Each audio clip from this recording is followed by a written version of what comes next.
Good morning बच्चों। मैं आज आपको क्लास 9 की पद्य भाग साखी पढ़ाने जा रही हूँ, जो कि हिंदी का फर्स्ट लेसन है, फर्स्ट पार्ट है, जो कि मैं आज आपको समझाने जा रही हूँ। साखी जो है वो एक दोहा है जो कि कबीरदास जी द्वारा लिखी है। कबीरदास इस दोहे को पढ़ाने से पहले मैं आपको एक बात बता देती हूँ कि हमें हमेशा उनका कवि परिचय जानना बहुत ज़रूरी है, क्योंकि हमारे बोर्ड में भी कवि परिचय जो है वो आता है। तो सबसे पहले आपको कवि परिचय के बारे में बताऊंगी। उसके बाद मैं आपको एक एक करके सारे कवि जो दोहे हैं उसके अर्थ बताऊंगी। इसमें 5 दोहे हैं। आप अपने किताब का सहायता ले सकते हैं। मेरे पास अभी किताब उपलब्ध नहीं है, इसलिए मैं आपको एक डायरी के माध्यम से समझाने जा रही हूँ। मैं आपको किताब के नीचे में कुछ शब्दार्थ दिए गए हैं, लेकिन उसके अलावा भी मैं कुछ अलग से कुछ लिखकर मैं आपको दूंगी। इसके अलावा मैं कुछ प्रश्न भी दूंगी जो कि आप घर में अभ्यास कर सकते हैं। सबसे पहले मैं आपको कवि परिचय बताऊंगी, उसके बाद मैं आपको साखी के अर्थ बताऊंगी और उसके पंक्तियों के अर्थ बताऊंगी। कबीरदास जी जो थे वे एक भक्ति काल के कवि थे। भक्ति काल के कवि में 2 तरह के कवि होते थे, एक सगुण एक निर्गुण। तो कबीरदास जी जो थे वो निर्गुण भक्ति धारा के कवि थे। निर्गुण भक्ति धारा का अर्थ होता है जो भगवान पर विश्वास तो रखते हैं पर उनके रूप और आकार पर विश्वास नहीं रखते। और दूसरा होता है सगुण, जो कि भगवान के आकार और रूप रंग को विश्वास करते हैं। जैसे कि सूरदास जी ने कृष्ण का वर्णन किया है, उनके रूप और श्रृंगार का वर्णन किया है। तुलसीदास जी ने राम का वर्णन किया है, उनके रूप रंग श्रृंगार का वर्णन किया है। लेकिन कबीरदास जी ने क्या किया है, सिर्फ उन्होंने निर्गुण भक्ति का ही किया है। उनका मानना था कि भगवान जो होते हैं हमारे अंदर ही मौजूद होते हैं, हमारे अंदर ही वास होता है, उनको कहीं ढूंढने से नहीं मिलेगा। हम यदि सच्चे मन से आराधना करें तो वो हमें मिल जाएंगे। कबीरदास जी जो थे वे अपनी जितनी भी कविताएं थी, उनकी जितनी भी दोहे थी, उन्होंने साखी में लिखा है। उन्होंने अपने साखी को 3 भागों में बांटा भी है और उन्होंने ये भी कहा है, उनकी जितनी भी रचना है उन्होंने उसमें नीति की बात कही है, मतलब उसमें ज्ञान दिया है, कुछ ना कुछ उसमें ज्ञान छुपा हुआ है। जैसे कि हमें ये जो 5 दोहे दिए हैं उसमें भी उन्होंने नीति की बात कही है। पहला वाले दोहे में गुरु के महत्व के बारे में बताया है, दूसरे वाले में अहंकार जो है किस तरह हमारे शरीर में रहने से क्या बुरा करता है, तीसरे वाले में मुस्लिम धर्म के पूजा उपासना को किया है, चौथे वाले में हिंदू धर्म के पूजा उपासना के विरोध में किया है, और पांचवा जो है उसमें उन्होंने भगवान के बारे में बताया है। तो इस तरह से उन्होंने सभी के बारे में उन्होंने बताया है। और उसी तरह मैं आपको एक एक करके एक एक दोहा पढ़ाते जाऊंगी और समझाते जाऊंगी।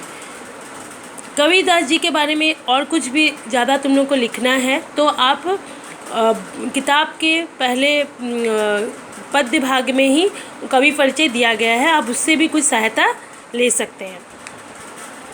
उसके बाद मैं आपको साखी में ले जाती हूँ, जो कि कबीरदास जी द्वारा रचित है। साखी का पहला जो है वो है, गुरु गोविंद दाऊ खड़े काके लागू पाए, बलिहारी गुरु आपने जिन गोविंदियो बताए। अर्थात यहाँ पर कबीरदास जी ये कहना चाहते हैं कि यहाँ पर उन्होंने गुरु के महत्व के बारे में बताया है। गुरु जो हमें ज्ञान देते हैं, बल्कि गुरु वो होते हैं जो हमें ज्ञान देते हैं। माता पिता भी हमारे लिए गुरु हैं और अध्यापक जो हमें ज्ञान देते हैं वो भी गुरु हैं।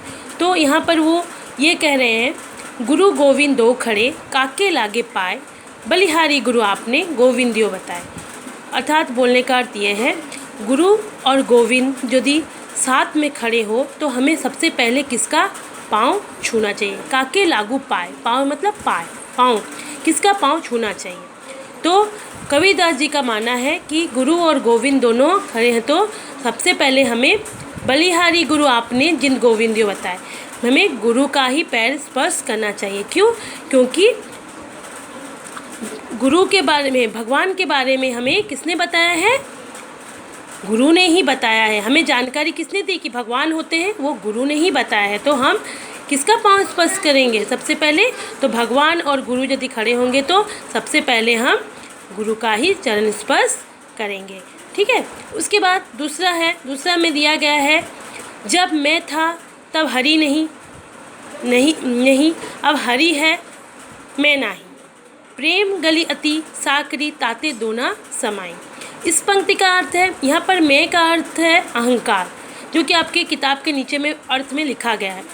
जब मैं था तब हरि नहीं, उनका बोलने का मतलब है कि मनुष्य के शरीर में जब अहंकार रहता है, गुस्सा रहता है, क्रोध रहता है, तब क्या होता है? हरि मतलब ईश्वर का वास नहीं रहता। और जब हरि रहता है तो क्या होता है? अहंकार नहीं रहता। तो वही चीज़ जो बोल रहे हैं, एक मनुष्य के शरीर में दो चीज़, हम लोग का मनुष्य इतना छोटा होता है, भगवान को पाने का रास्ता जो होता है इतना छोटा होता है। सक्रिय मतलब छोटा, तंग भी होता है इसका मतलब, और इसका मतलब छोटा भी होता है। तो उसका गले इतना छोटा होता है, उसका रास्ता इतना छोटा होता है, इसमें दो एक साथ नहीं समा सकते। या तो हमारे मन के अंदर अहंकार रहेगा, गुस्सा रहेगा, या तो हमारे शरीर के अंदर क्या रहेगी? भगवान का वास रहेगा। दोनों एक साथ नहीं रह सकते। उसके बाद है 3rd नंबर में, काकर पाथर जोड़ी के मस्जिद लई बनाए, ताते चढ़ी मुल्ला वाग दे क्या बहरा हुआ खुदाए। बोलने का मतलब है, थर्ड जो है इसमें उन्होंने मुस्लिम धर्म के पूजा उपासना का विरोध किया है। मुस्लिम धर्म को नहीं उन्होंने बोला है, बल्कि उनकी पूजा उपासना को। उनका मानना है कि कोई भी पूजा उपासना करके हम लोग जो भगवान को खुश करते हैं वो सब फालतू की बातें हैं। हमें क्या है, उनका मानना है कि काकर पाथर जोड़ के मस्जिद ले बनाए। तुम लोग तो कंकड़ पत्थर को छोटे छोटे टुकड़े को जोड़ कर एक बड़ा सा मस्जिद बना लेते हो, और उसमें चढ़कर मुल्ला जो होते हैं, मुस्लिम धर्म में होती है कि वो लोग ऊपर चढ़कर जोर से भगवान को अल्लाह करके बुलाते हैं। तो वो बोलते कि आपका तुम्हारा अल्लाह क्या बहरा है जो उसको रोज़ सुबह जोर से चिल्लाकर बुलाने से ही वो सुनेंगे, नहीं तो नहीं सुनेंगे। उनका बोलना है कि भगवान को यदि हम मन से भी बुलाएंगे और उनका प्रार्थना करेंगे तो वो हमारी बात को समझेंगे, ना कि हमें जोर जोर से उसकी चिल्लाने की आवाज़ है और उनको बुलाने की आवाज़ है। यहाँ पर उन्होंने मुस्लिम धर्म की पूजा उपासना का विरोध किया है। उसी तरह उसके बाद वाले पंक्ति में पाहन पूजे हरि मिले तो मैं पूजूं पहाड़, ताते ये चाकी भली पीस खाए संसार। इसमें उन्होंने फिर हिंदू धर्म के पूजा उपासना को विरोध किया है। हिंदू धर्म में पत्थरों को पूजा करते हैं, मूर्तियों को पूजा करते हैं। उन्होंने वही बोले यदि पाहन पूजे, पाहन का मतलब क्या होता है? पाहन का मतलब होता है पत्थर। यदि पत्थर को पूजने से हरि मिलता है, भगवान मिलता है, तो मैं पूजूं पहाड़, मैं पूरा पहाड़ को पूजूंगा, जो कि पहाड़ क्या होता है? पूरा पत्थरों से निर्मित होता है। तो वो यदि पत्थर को पूजने से यदि भगवान मिलता है तो मैं पूरे पहाड़ को पूजूंगा, क्योंकि ताते भरी चक्की भली पीस खाए संसार। उससे तो अच्छा है मैं पूजूँ एक चक्की को, जो भी पत्थर का बना हुआ, उससे हम लोग क्या करते हैं, पीस के चावल हो या फिर गेहूँ हो, उसको पीस कर ही हम लोग आटा बनाकर इसका क्या करते हैं, भोजन सेवन करते। तो हम लोग पत्थर को ना पूजा करके हम यदि चक्की का पूजा करेंगे तो इससे क्या होगा, हमारा पेट भरेगा। तो इसलिए उन्होंने भी हिंदू धर्म के पूजा उपासना को विरोध किया है कि आप लोग जो मूर्ति को पूजा करते हो, पत्थर को पूजा करते हो, वो व्यर्थ है। उससे तो तुम चक्की को पूजा करो, इससे क्या होगा, आपका पेट भर सकेगा। उसके बाद अंतिम जो है पंक्ति, उसमें उन्होंने क्या दिया है, सात समंदर की मसी करो, लेखनी सब वन राय, सब धरती कागज करो, हरि गुण लिखा ना जाए। उन्होंने यहाँ पर हरि के गुण को, वो बोल रहे ईश्वर जो है इतने महान है, उनके बारे में हम लोग कुछ भी नहीं लिख सकते। चाहे हम 7 समुद्र मतलब 7 समुंदर को मसी मतलब स्याही बना ले, क्यों ना 7 समुद्र को स्याही बना ले, लेखनी बन रहा है, और हम लोग लेखनी के रूप में पूरा वन के लकड़ियों को लेखनी के रूप में पेन बना ले, कलम बना ले, सब धरती कागज कर लो और पूरी धरती को हम लोग कागज कर ले, हरि गुण लिखा ना जाए। और हम क्या करेंगे, फिर भी हरि के गुण नहीं लिख सकते। बोलने का मतलब है हम लोग 7 समुंदर का जो पानी जितना इंक बना ले, पूरे जितने लकड़ी हैं उसका हम लोग पेन बना ले और पूरी धरती को कागज़ बना ले, फिर भी हम लोग क्या करेंगे, ईश्वर के गुण को नहीं लिख सकते। तो इस तरह उन्होंने यहाँ पर ईश्वर के गुण की महिमा का वर्णन किया है।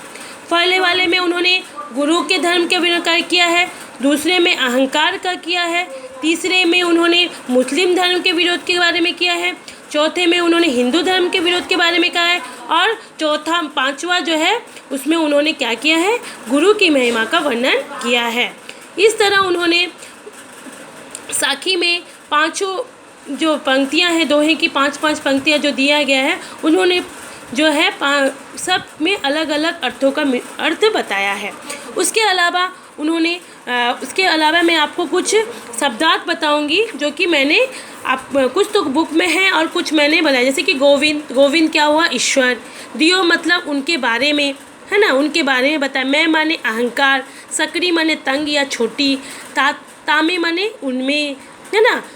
पाहन मतलब पत्थर, पहाड़ मतलब पहाड़, समंद मतलब समुंदर, हरि मतलब ईश्वर। इस तरह मैंने 10 वर्ड मीनिंग जो है शब्दार्थ अपने से लिखे हैं, जो कि आप अपने कॉपी में लिख सकते हैं, ठीक है। और ये जो है साखी में जो है नीति पर जो कविता है, इसमें उन्होंने बहुत अच्छे से इसके बारे में जानकारी दी है। चलिए, उसके बाद मैं आपको कुछ प्रश्न बोल रही हूँ जो कि आपको खुद लिख करना है। मैं कुछ आपको प्रश्न दे रही हूँ घर में, आपको खाली टाइम में जब आप बैठे हो उसके प्रैक्टिस के लिए। ये एग्ज़ाम में हो सकता है कि आ जाए, या फिर आप इससे प्रैक्टिस रहेगा कि आप इससे अपने तरीके से प्रश्न का उत्तर दें। जैसे कि मैं एक बता दे रही हूँ, कबीरदास जी का कवि परिचय दें। मतलब कबीरदास जी कौन थे, तो उसमें आप लिख सकते हो कबीरदास जी भक्ति काल के कवि थे। वो उस काल में सगुण और निर्गुण 2 भक्ति होते थे, लेकिन वो निर्गुण भक्त थे, वो भगवान पर विश्वास नहीं करते थे। उनका मानना था कि भगवान हमारे मन में है। उनकी कविता 3 भागों में बांटी गई है। इस तरह से आप उनके बारे में लिख सकते हैं। उसके बाद वाली क्वेश्चन है, कवि ने गुरु के महत्व के बारे में क्या बताया है। तो गुरु के महत्व के क्या बताया है कि गुरु जो है हमें क्या भगवान का ज्ञान देते हैं, और उनकी जानकारी हमें गुरु ही देते हैं। इसलिए हमें गुरु को ही सबसे पहले पूजना चाहिए, प्रणाम करना चाहिए, आशीर्वाद लेनी चाहिए, इस तरह से। उसके बाद मैं का क्या अर्थ है, मैं का अर्थ है अहंकार। कवि ने मैं के माध्यम से क्या समझाया है, तो कवि ने मैं के माध्यम से यही समझाया है कि हमें क्या है, अहंकार नहीं करना चाहिए। अहंकार होने से प्रभु हमारे अंदर नहीं रहेंगे, और प्रभु रहेंगे तो क्या होगा, अहंकार अपने आप ही हमारे शरीर से चला जाएगा। उसके बाद कवि ने ईश्वर की महिमा के बारे में क्या बताया है, अपने शब्दों में लिखिए। तो उन्होंने ईश्वर की महिमा के बारे में क्या बताया है कि वो लास्ट वाला जो पैराग्राफ है, 7 समुंदर की मछली नहीं, वो वाला लिखेंगे आप, है ना, उसके मीनिंग को लिखेंगे। उसके बाद आप गुरु ये भी पूछ सकते हैं, मुस्लिम धर्म के विरोध के बारे में क्या कहा है, हिंदू धर्म के विरोध के बारे में उन्होंने क्या कहा। इस तरह से आप अपने से भी चाह के भी बहुत सारे क्वेश्चन बना सकते हैं। आप खुद बना के खुद आंसर भी लिख सकते हैं। इससे क्या होगी, मैंने ये 5 जो है पंक्तियाँ आपको अच्छे से समझा दी है। यदि आपको समझ में नहीं आए तो आप फिर से मेरी वीडियो को बार बार रिपीट करके समझ सकते हैं, और ये भी हो सकता है कि आप इसकी जानकारी अच्छे से ले सकते हैं, ठीक है। और यदि कोई भी तकलीफ़ हो रही हो, मेरी समझ में ना आ रही हो, तो आप बुक का भी सहायता ले सकते हैं। और मेरी बात तो आपको समझ में आ ही रही होगी, तो आप आराम से मेरी बातों को सुन के भी एक एक करके आप सुन सकते हैं, ठीक है। और यदि आपको शब्दार्थ की और भी जानना है जो समझ में नहीं आया, तो आप मेरे से भी क्लास में पूछ सकते हैं, ठीक है। मैं भी मेरी बात सबको समझ में आ गई होगी। ओके, धन्यवाद, थैंक यू।